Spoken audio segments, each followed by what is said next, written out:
Respublika bosqichida 3-o'rinni egalladilar. Başqalar bizning proyektni kopировать etmeslik uchun zakazlarni olib turibmiz. Yaqinda 200-300 dollarlik bir zakaz oldim. Assalomu alaykum. Bugun biz Data xalqaro maktabini IT bo'yicha nomer 1 o'quvchilarini chaqirib oldik. Именно bu o'quvchilarimiz robootexnika fani bo'yicha respublika bosqichida 3-o'rinni egalladilar. Musabek va Ataxon. Musabek, Ataxon, qani endi o'zlaringiz haqida bir aytib beringlar, qisqacha aytib. Avvalambor assalomu alaykum. Men adım Ataxonov Ataxon. Men Data maktabida 8-klassdan beri o'qiyman. Men adım Erkinov Musa. Data xalqaro maktabida o'qiyman. 9-klassman. 2 yil mana o'qishga o'tirman. Demak, Musabek aynan shu ITga nechun qiziqib boshlagansiz? Nechun nov qiziqtirgansiz ITga? Bu haqida bir qisqacha aytib bering. ITga qiziqishim yosh vaqtimda mana o'yin o'ynaganim uchun bo'lgan. Shu o'yinlarni shabzatishni, bilishni xohlaman yosh vaqtimda. Demak, birinchi o'yin o'ynab boshlagansiz. O'yin o'ynagandan keyin qiziqqansiz. Nechun ishlab turibdi bu o'yinlar? Novlar yaratilgan, novlar yaratilmagan. Endi Ataxon, aynan sizda hozir kanikul vaqtida dam olish vaqtida novlar bilan shug'ullanasiz. Bizning ishimiz bor. Biz maroj satamiz.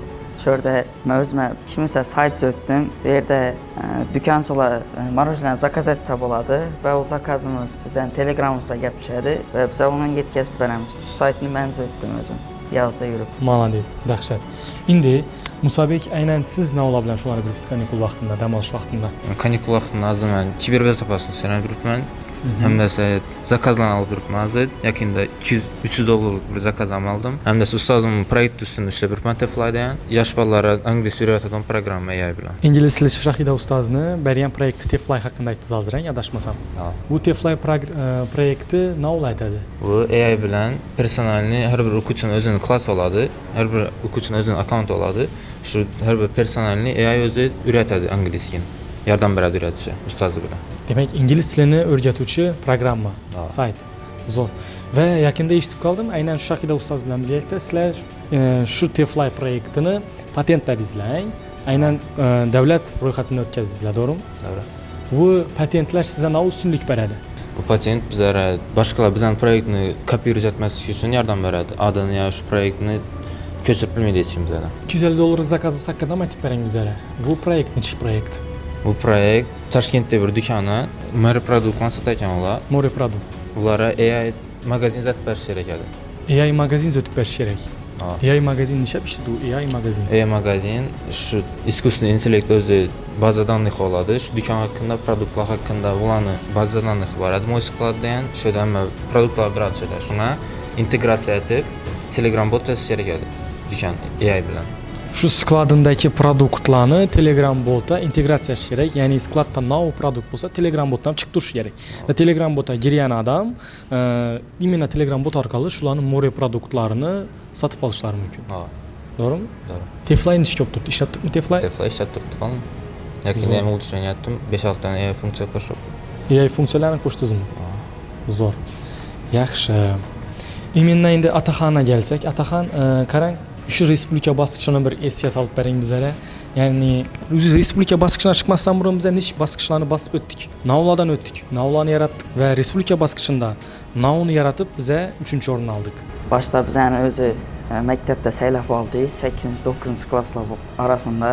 Biz birinchi o'rin olganimizdan keyin tuman bosqichiga ketdik. Tumanda bizning saperniklarimiz yo'q edi. Biz shundan birinchi o'rin oldikdan oblast bosqichiga chiqdik. Bu yerdan Xankadan, Xivadan, hamma yerdan konkurentlarimiz keldi. Birinchi o'rinni oldilar tuman bosqichida. Bu yerdan biz birinchi o'rinni oldikdan respublikaga chiqdik. Respublikada har viloyatdan 2 odamlar keldi. Biz bu yerda o'zimiz robotimiz o'tdik. Bu robotimiz funksiyalari bor edi. Odamlar park qo'yish kerak edi, mehmonlarni musorlarni yanglar edi. Shu robotni o'tib biz respublikada 3-o'rinni oldik. Aynan endi oblast bosqichina tayyorgarlik nechik bo'ldi? Respublika bosqichina tayyorgarliklar nechik bo'ldi? Shularni bir aytib o'ting. Biz 8-9gacha tayyorlandik. O'tirib kodlarni yozdik, o'xshamagan yerlarni boshdan o'tdik. Именно respublika bosqichi yerda bo'lib o'tdi? O'zi yerda bo'lishi kerak edi? O'zi Toshkentda bo'lishi kerak edi. Keyin u Xorazmga ko'chirdilar va u Xorazmda Al-Xorazm universitetida bo'ldi. Aynan shu Xorazmda bo'lgani qayta bizlarga plus bo'ldi deb o'ylaysizmi? Ava plus bo'ldi deb o'ylayman. Nima desa bizda ko'proq vaqt bor edi. Ana to'g'ri. Zo'tcha test etishga ko'proq vaqtimiz bor edi. Masalan, biz boshqa bir Toshkentga ketsak bo'lsak, Toshkentga ketish, charchoqlik, yo'l azobi deganing to'g'rimi? Biz vaqtimiz ketirardik. Plus bo'ldi qaytaring Xorazmda bo'lgan bizlar. Siz bir aytib o'ting Musabek, siz ham respublika bosqichida nechta suratlarga ega bo'ldingiz? Hayajon bo'ldimi, bo'lmadimi? Respublika bosqichida har bir viloyat 12 viloyatdan 2 odamdan keldi, o'qituvchilar bilan. Hamma shu yerda sport zalda, katta sport zalda bo'ldi. Hamma o'zining poligonlarini aytib, trenirovka turdi emas. Vaqtincha vaqt barhadlashadi. Hayajon unchalik bo'lmadi menda. Hech narsa respublika bosqichlarini ko'pnatganman. Chiqqanman. Shunchalik hayajon bo'lmadi. Robotingiz nechta vazifalar bajarar edi? Bizani robot mehmonlarni poligon bo'yicha mehmonlarni joylab boradi. Bashniyalarni qurib, joylab boradi. Keyin artefaktlarni skaner etib, tsvetini qarab, to'g'ri joyidan muzeyga borish kerak edi. Aynan shu robotni dizaynini, figuralarini kim o'tdi? Hammasini o'zim o'tdim. Bir kuni 2 kun keraksa, yeshadan o'tirib, biradan 2 ga o'tirib o'tdim o'zim uyda. Keyin shu robot o'tish vaqtida bir neudacha deymiz-ku, bir omadsizliklar bo'ldimi? Ishlamay qolishlari, kodlarni ishlamay qolishlari. Ko'p bo'ldi bunday gaplar. Boshda biz Pythonda yozdik kodni. Bunchalik o'xshamadi. Keyin konstruktor o'tdikdan qiyin bo'lsam, o'tdik o'tirib. To'g'ri. O'zi bu har bir jarayonda men o'zim ham bor edim. Aynan shu omadsizliklar bo'lgan vaqt men ham yanlarında o'tirib, qani yo'q, to'xtatmaymiz, yana ishlaymiz deb, prosta az bilmayana olib savol beribman. Qarang Musabek, keyin imindan nelari buzilib qolar edi shu robotingizni? Masalan, shu robot masalan bu sizni birinchi bosqichda maktab bosqichida, tuman bosqichida o'tishingiz uchun kerak bo'lgan robot edi yozdim. Aynan bu robotni nechta vazifalari bor edi? Nelari sizni ko'p qiynaladi? Bu robotda menda nelar turadi? Bu yerda stakanchiklar, shuni aylanib o'tish kerak edi, liniyada yurish kerak edi. Menda asosiy problema balonda bo'lib edi. Balonlar tushib qolar edi. Yana berini tikitarini keyin tsimi kilelar qo'ydik, super kilelar chiqmaslik uchun. Ashora salgina maxinatsiya emasmi edi? Kilelar. Maxinatsiya bo'ldi, ashorani sal. Lekin ilojimiz ham yo'q edi,ang. Chunki har bir aylanmada u balon chiqib ketavergandan keyin nima deydi? G'alaba qozonish uchun salgina aldash ham mumkin. To'g'rimi? Bir motorni joydirib berdik ham. Bir motorni joydirib ham berdik. To'g'ri. Imенно o'qishlarga ko'p aytganmiz, har taraflama rivojlanishingiz kerak deb, to'g'rimi? Yana qo'shimcha ITdan boshqa navlar bo'yicha qiziqib, navlarni o'rganib yuribsizlar. Shuni bir aytib o'ting, Ataxon. Men matematika bilan ingliz tiliga qiziqaman. Hozirda SAT bilan IELTS ham tayyorlanibman. Endigi yil IT bo'yicha yana sun'iy intellektni yaxshi o'rganajakman. Yaxshi o'rganib, shu orqasidan daromadda chiqacakman. Zo'r, dahshat. Ataxon, hozir siz aytdingiz, SATga, IELTSga qiziqib, ularni ham qo'shimcha o'rganib yuribman dedingiz. To'g'rimi? Именно shu IELTS yoki SAT IT bilan birgalikda bo'lsa, sizga nechta imkoniyatlar eshigini ochib beradi? Nechta darajaga chiqaradi sizni? IELTS meni xalqaro darajaga chiqishimga yordam beradi IT bo'yicha. SAT esa meni logikamni kuchaytirishga yordam beradi. Ammo IT yaxshi. Chunki rassan ham ITga logika kuchli bo'lishi kerak, to'g'rimi?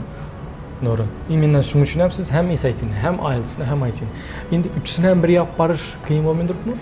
Endi o'zine yarasha qiyinchiliklari bor, lekin uddalab turibsan. Молодец. Shu boshda davom eting. Endi shu IT, IELTS, SAT bo'yicha kelajakka qo'yib turgan planlaringiz, maqsadlaringiz nechik? IELTSdan kamida 6 olish, SATdan esa kamida 1200.